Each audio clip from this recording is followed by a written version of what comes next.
والمقصود من هذا كله أنه عليه الصلاة والسلام أرفع الأنبياء قدرا، وقد أكرمنا الله جميعا برحمته وفضله أن جعلنا من أمته.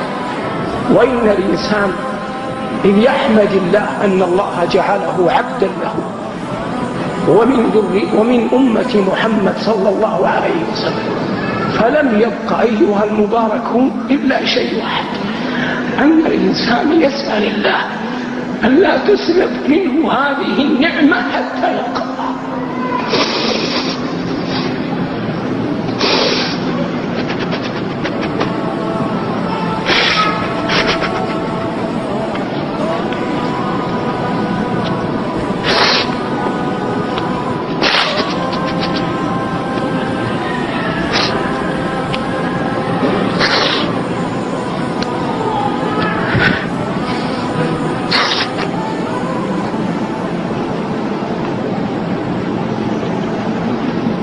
قال الله: والراسخون في العلم يقولون آمنا به كل من عند ربنا وما يذكر إلا أولو الألباب.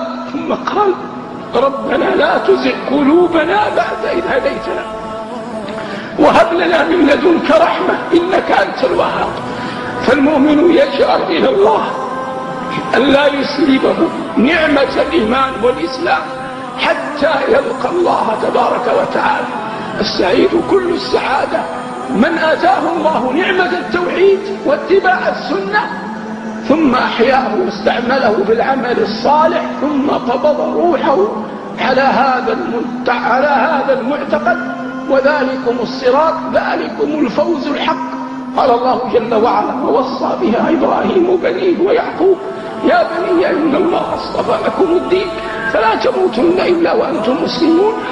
كنتم شهداء إذ حضر يعقوب الموت إذ قال لبنيه ما تعبدون من بعدي.